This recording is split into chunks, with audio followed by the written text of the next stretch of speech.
Bonjour Paul. On ne va rien faire de faux comme souvent à la télé aujourd'hui.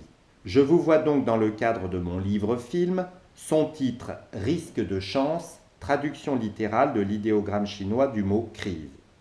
Sa vocation, ça sera aider à faire naître celle des autres. Le cœur de son message, c'est « Rien ne peut empêcher ta contribution au monde, mais sais-tu quelle est-elle ?» Son histoire, ça sera la mienne et les vôtres, partagées en résilience avec tous les autres grands témoins comme vous. Et ces thématiques, elles seront très ouvertes et portées par chaque personnalité très différente. Alors, ma première question, Paul, si vous me la permettez, c'est en tant qu'homme engagé, enfant soldat et ancien ambassadeur de l'Union européenne, pouvez-vous me dire, s'il vous plaît, quel est le plus beau risque dans la vie ?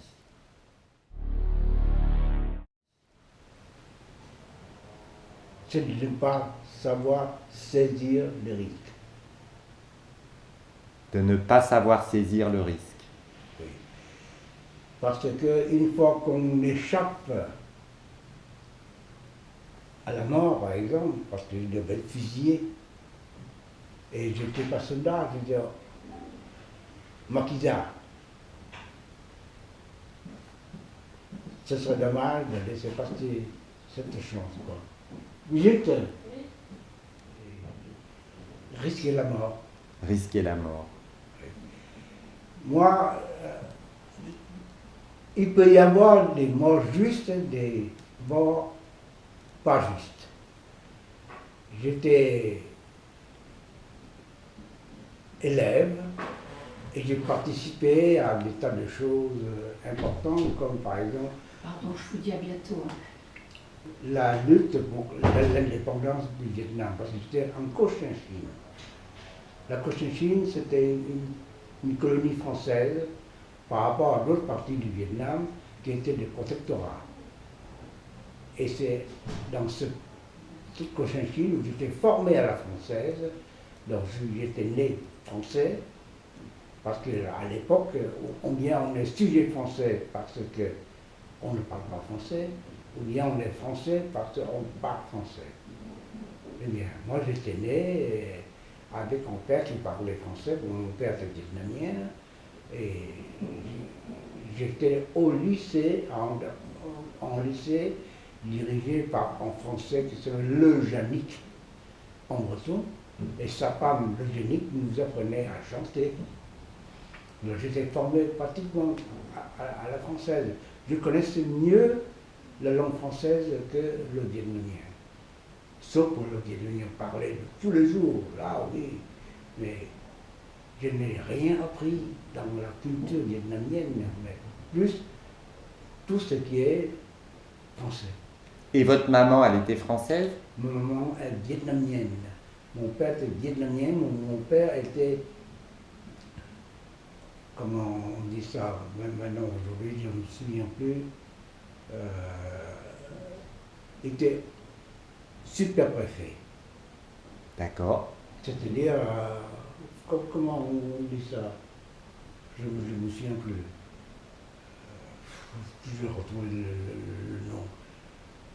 Et il était chef de province au Vietnam. Et moi, j'étais au lycée à Saigon et j'ai participé, comme tout le monde, à des mouvements, etc. Donc, j'étais chargé un jour, puisque j'ai parlé français, d'acquérir les munitions, les revolvers, ceci, cela. Et un jour, au lieu de revolvers ou des cartouches, j'avais trouvé à acheter une grenade. Et là, il y avait une drape de la Légion étrangère, et le légionnaire m'a attrapé avec une grenade. Il disait que voilà, un terroriste, il faut fusiller tout de suite. Et l'adjudant français dit, mais on ne le fusille pas à 11h du soir, on fusille demain matin. Et j'étais donc pris, enfermé dans une espèce de prison en quelque sorte, rue Katina. Et à 4 h du matin, la porte s'ouvrait et il y avait un homme militaire qui s'appelle Forget, qui était le Nîmes d'ailleurs, qui m'a dit qu'est-ce que tu fais là? Parce que j'avais 14 ans ou 15 ans. J'ai raconté ça, il m'a dit mais tu es trop petit pour mourir. Alors viens avec moi, il m'a amené. C'est comme ça que ça a commencé. Comme je parlais français, il m'a gardé un petit peu avec lui, parce que je traduisais, j'étais traducteur pour lui. Et puis, on a discuté de beaucoup de choses. Il m'a dit qu'est-ce que je fais plus tard, etc. Moi, j'ai dit, je veux aller aux États-Unis chercher la liberté, parce qu'il n'y a plus de liberté ici. C'est comme ça qu'il m'a dit, mais il l'a cherché, et puis un jour, il m'a appelé, il m'a dit, voilà, est-ce que ça t'intéresse d'aller en France? Je lui ai dit, mais non, je veux aller aux États-Unis. Mais tu sais, la France, ce n'est pas celle que tu vois ici. La France, c'est les sapins, les jolies filles, la liberté, etc. Alors, je t'ai trouvé une bourse pour 2 ans au Chambon-sur-Lignon. C'était là en Haute-Loire. Et puis, il m'a mis dans un transport de troupes. C'était un parcours français transformé, et qui était l'île de France. Et puis, il m'a pris, puis il m'a renvoyé en France au collège Sevenol. Je vais vous raconter une histoire très marrante. Il faut lui sortir l'injustice, la méprise, parce que c'était une méprise. Je vais vous dire ça, mais le type ne me croyait pas. Et quand j'ai débarqué à Toulon, mon premier geste de vengeance, en quelque sorte, c'est me faire tirer les chaussures en français. Et puis ensuite, je suis parti au Chaumont-sur-Lignon. C'est là que j'ai été formé à la protestante, parce que j'étais bouddhiste, mais le bouddhisme vietnamien, c'était une religion, mais en réalité, c'était une philosophie. La philosophie du bouddhisme, c'est un petit peu, c'est beaucoup plus que le protestantisme. Et le collège Sevenol, c'est un collège de protestants.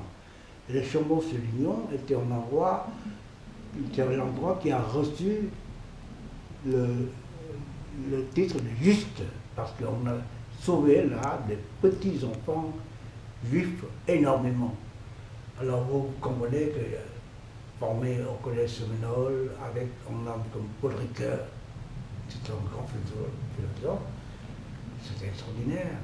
Et c'était ma formation de première et ensuite de philosophie au Champs-Élysées qui m'a vraiment formé, en quelque sorte. Voilà. Tout ce que j'ai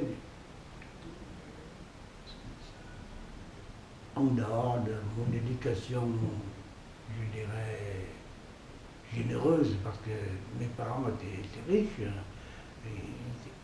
en super en IGAM. IGAM, inspecteur général de l'administration en mission extraordinaire. Magnifique. Ça c'est, mon père était ça. Et pour qu'on comprenne bien, vous êtes né en France? Non, je suis né au Vietnam. Ah, vous êtes né au Vietnam. Vous parlez de tout ça qui passait à Saigon. Bien sûr. À l'époque, c'est Saigon. Maintenant, on dit Ho Chi Minh Ville, mais c'était à l'époque Saigon. Et quand vous dites que vous êtes français? J'étais né au Vietnam français. C'est comme les Algériens. D'accord, d'accord. Mais les Vietnamiens nés au centre et au nord sont des protégés français. Tandis que ceux dans le sud, c'était ou bien les civils ou bien les citoyens français. Voilà. Et vous étiez? Citoyen français, puisque je parlais français. Vous vouliez me rajouter quelque chose, Paul?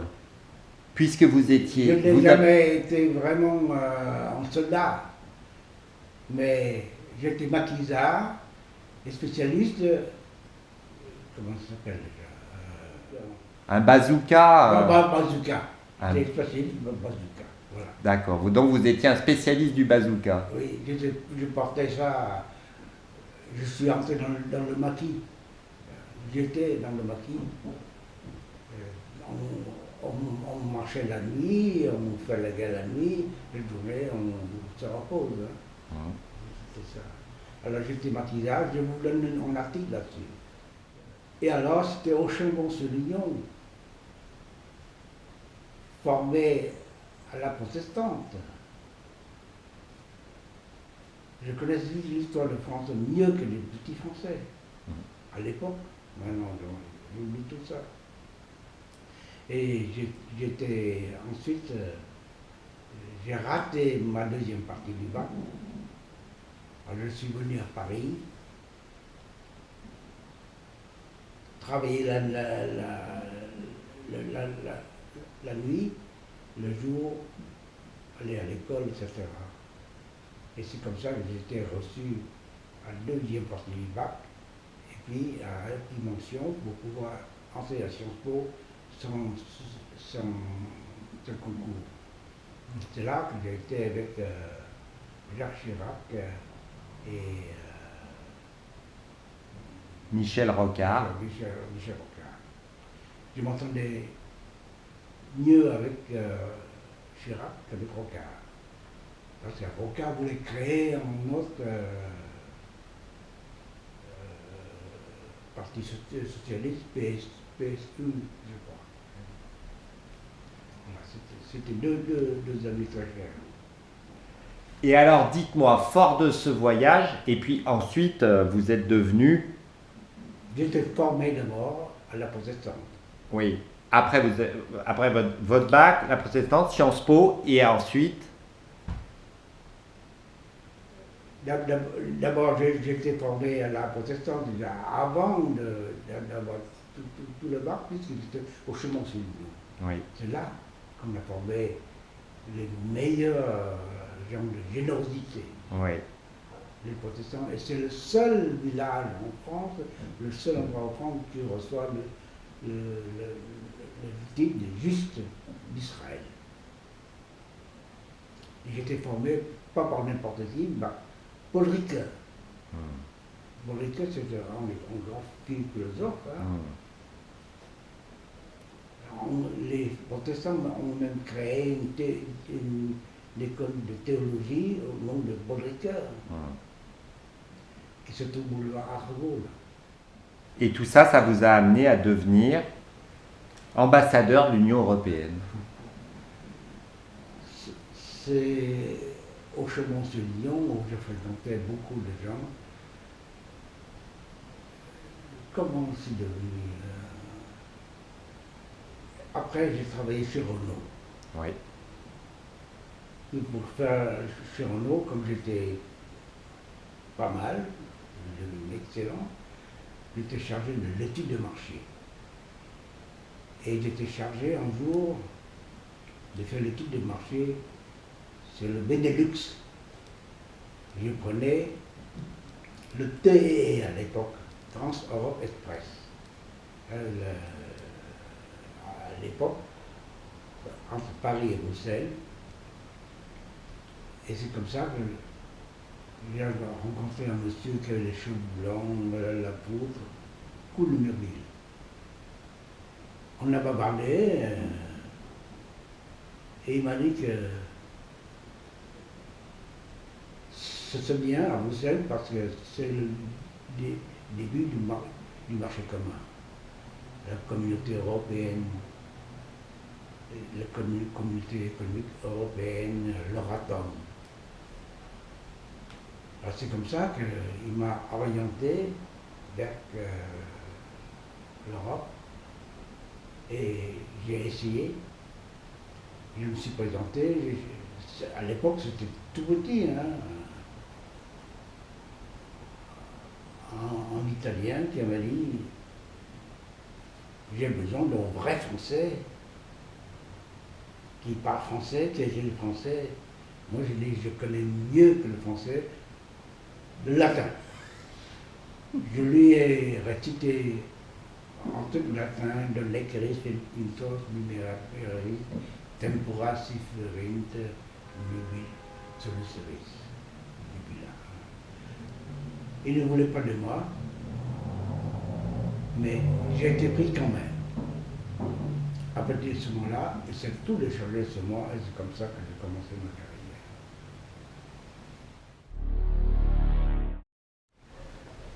Vous avez été le premier à porter le titre d'ambassadeur. Oui, comme j'ai échappé à la mort, hein, pour moi, quel risque je peux prendre en dehors de ça? C'est pour ça que je connais tous les risques professionnels. C'est très important ça. D'abord, la générosité, c'est ça le plus important. La générosité, et c'est pour ça que j'étais à l'origine de quelque chose de très important qui s'appelle le système de préférence tarifaire généralisée. Ça a été créé, l'idée, à New Delhi. J'étais à New Delhi, en rentrant, j'ai développé tout ça, j'ai été le premier à avoir dirigé le système de préférence tarifaire généralisée. La générosité. Mais après, on m'a demandé d'être moins généreux parce que nos industries sont en difficulté. C'est comme ça qu'on m'a dit, tu t'occupes du textile. J'ai refusé et on m'a dit, si tu refuses, on te fout sur une voie de garage. Le directeur général adjoint allemand m'a dit ça. Tu acceptes ça ou bien voie de garage. J'ai accepté de m'occuper des textiles. C'est un truc extraordinaire. En quelques semaines, j'ai fait 26 accords. Et j'ai accepté ma condition de choisir tous mes collaborateurs. Alors j'étais reçu à l'entrée comme fonctionnaire A5, parce que comme ça. Puis ensuite, après avoir réussi les préférences régionalisées, je suis devenu chef de division, je suis devenu A3. Et puis à A3, j'ai réussi les négociations textiles. Et le premier accord international de la Chine, là je vais vous raconter quelque chose de très amusant. Et puis, comme j'ai travaillé nuit et jour, on m'a dit, on va te nommer à Genève pour te proposer. C'était Artoli qui a dit ça. Il m'adorait, Artoli. Il était président de la Commission européenne à l'époque. On s'est Xavier Artoli. Et puis j'étais passé à Genève. Mais à Genève, je me souviens avoir été à La Havane. Parce que j'avais une bourse, mais pour 10 mois, pendant 2 mois, il fallait manger. Ou bien je faisais les vendanges, ou bien j'étais pris par un grand français, André Philippe, qui était ministre de Gaulle, et les protestants aussi.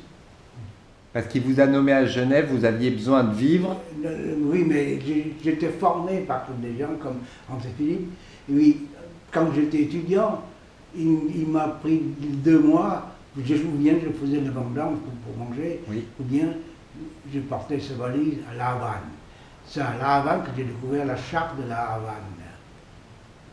Mais la charte de La Havane n'est pas complète. Les Américains, pour éviter le Sénat et la Chambre des représentants, pour éviter le Congrès, ont créé le GATT, Gentleman Tariff, Trade, etc. Et je me suis dit, puisqu'il y a quelque chose qui ne va pas dans le GATT, parce que les Américains n'aiment pas quelque chose au-dessus de leur loi nationale. Je voulais terminer ça, parce que j'étais à l'origine de l'idée de créer l'OMC, l'Organisation mondiale du commerce. Voilà. Bravo. Les sous-gros, c'est ça. Et donc ces négociations avec le GATT.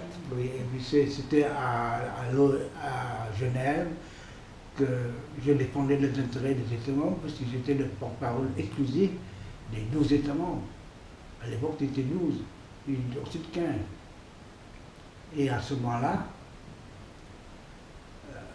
l'ambassadeur de Belgique, qui présidait les États membres, a fait une démarche à l'ONU pour que je porte le titre d'ambassadeur. C'était le premier à porter ce titre-là. À la demande, non pas de la Commission européenne, parce que la Commission européenne voulait qu'on soit chef de délégation. Il ne veut pas se mélanger avec la diplomatie des États membres. Et c'est en État membre qui m'a mis là, que j'appelais mes États membres de belle-mère, tellement ils étaient chiants. Surtout la française. Enfin, c'est comme ça. Quelle est votre contribution au monde, vous, votre mission, votre vocation? Répandre la générosité.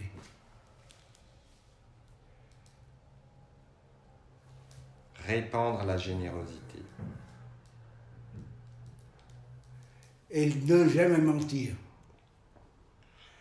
Ou bien tu te tais, si tu ne veux pas dire, mais quand tu parles, que la vérité. Qu'est-ce qu'aujourd'hui vous reconnaissez en vous-même, par vous-même, qui vous donne le goût de vivre, Paul?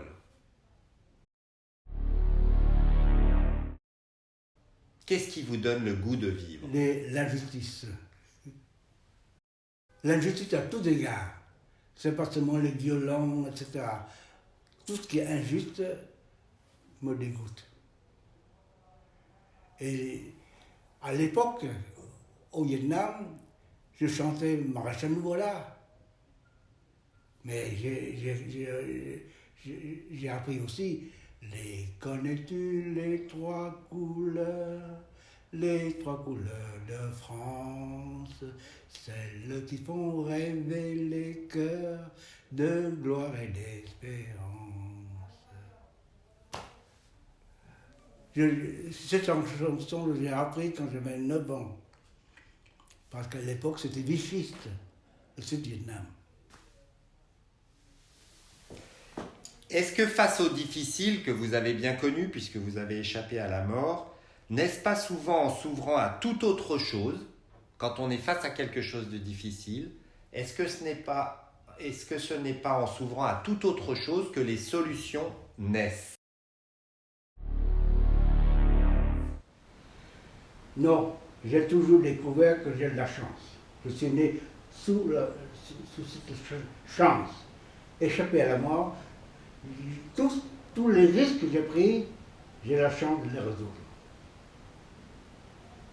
C'est incroyable, mais la chance. On dirait que la chance et moi, nous sommes ensemble. Vous me disiez aussi que vous étiez quand même d'accord parce que le hasard existait, qu'il soit juste ou injuste. Oui, mais j'ai la chance Du côté juste. tout choisir. Bravo. Est-ce un risque de chance de privilégier le cœur en complément de l'intelligence?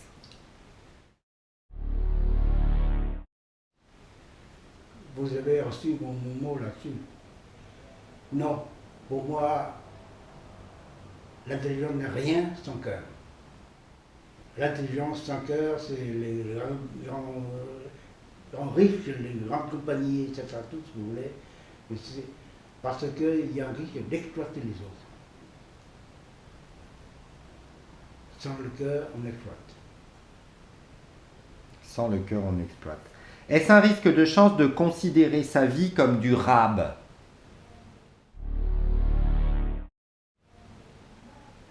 Je ne sais pas, je suis né sous le signe de la chance. Bon, je terminerai ma vie avec de la chance aussi. Est-ce un risque de chance d'être tolérant, généreux et libre? Parce que vous êtes tolérant, généreux et libre, Paul. C'est parce que je suis libre que je suis tolérant et libre.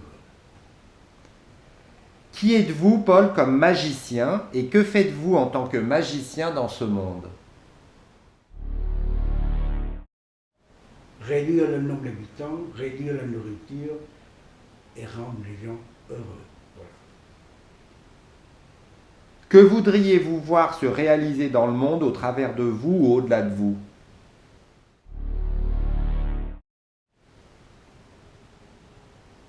Moins de violence. Je bannis la violence. Je ne sais pas si vous connaissez Jean Vanier, le fondateur de l'Arche. C'est des communautés qu'il a créées avec que 2 personnes au début, puis maintenant il y en a partout dans le monde, où il fait vivre des personnes valides avec des personnes handicapées. Non. Et Jean Vanier, que j'ai eu la grâce d'interviewer, mais qui est décédé il y a quelques mois, il a écrit un livre qui s'appelle, est-ce que vous êtes d'accord avec ce titre? Chaque personne est une histoire sacrée.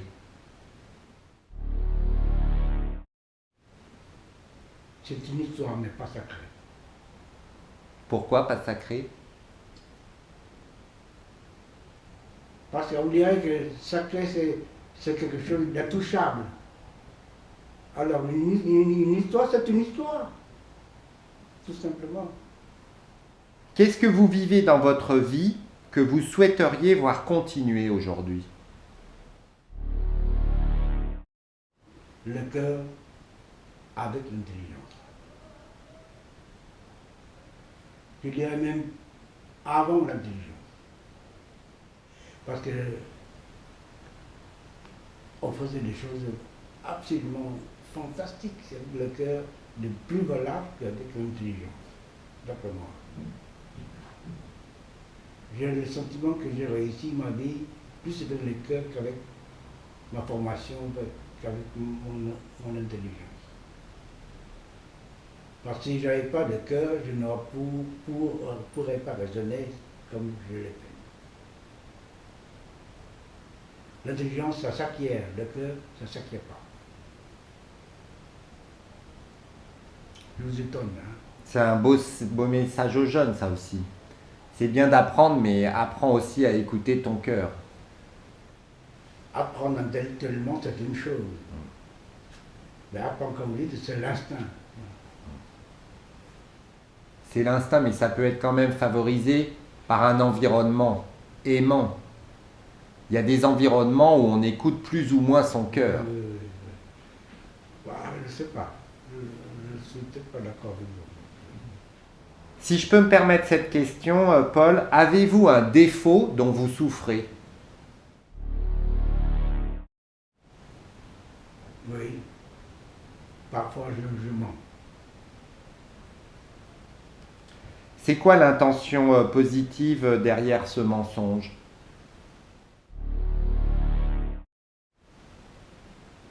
Ne pas vouloir faire de la peine. Est-ce que vous avez des mentors et quel message vous portent-ils? Il y a des mentors intellectuels, mais pas de cœur. Je n'en ai pas de cœur. Votre vie est-elle un stage d'amour comme la mienne ici-bas sur Terre? Est-ce que votre vie est un stage d'amour? C'est pas un stage, une expérience. C'est quoi la différence entre un stage et une expérience? On apprend pour devenir mieux stage, tandis qu'une expérience, c'est vécu. Alors en conclusion, faut-il tout oser demander dans la vie, Paul? Il faut pas tout demander, il faut ne rien rejeter. Pourquoi avez-vous accepté ma demande de témoignage avec cette simplicité? Parce que c'est venu de camp dessus. Parce que j'étais sollicité de beaucoup de choses, par beaucoup de choses. Et camp dessus, c'est un type qui a agi avec cœur, en plus de sa compétence. Je néglige plus sa compétence et pas son cœur. Donc c'est quoi le plus beau risque dans la vie en un mot, s'il vous plaît? Il n'y a pas de risque de la vie. Le mien, ça aura été de partager ce moment avec vous aujourd'hui. Merci du fond du cœur, Paul. Est-ce que vous avez une question? Non, je suis content, très content, enchanté de faire ça avec vous.